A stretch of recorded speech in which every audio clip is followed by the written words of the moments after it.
আমরা নারীরা ভাবি যে আমাকে ফ্যামিলি, সোসাইটি, তারপরে হচ্ছে যে পার্সন, থার্ড পার্টি আমাদের লাইফটাকে আমাদের জন্য ডিসক্রিমিনেশন রুল বানিয়ে রেখেছে, অথবা একটা সিস্টেম বানিয়ে রেখেছে।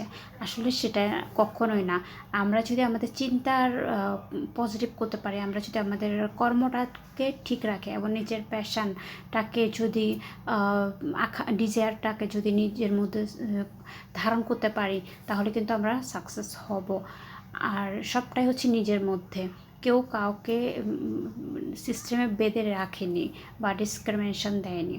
এই জন্য আমি বলবো যে নিজের ডিজায়ার পূরণের জন্য সবসময় লড়াই করতে, স্ট্রাগল করতে হয়, কারণ মেন্টালি ম্যাচিওরের জন্য।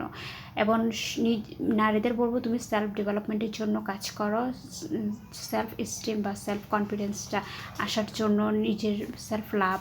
তাহলে কিন্তু তুমি পরিবার, সমাজ, নিজের জন্য, সবার জন্যই তুমি নিজে কল্যাণকর হয়ে উঠবে।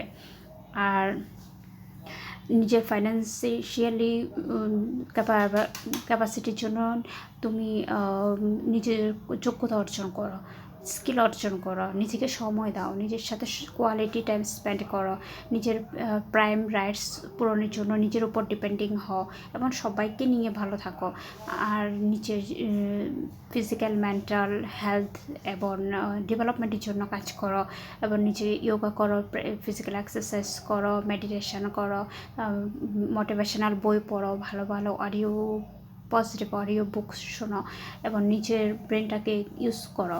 যে ওই ব্রেনটাকে ইউজ করে তুমি কিন্তু অনেক ভালো হয়ে উঠতে পারবে। এবং কর্ম করো।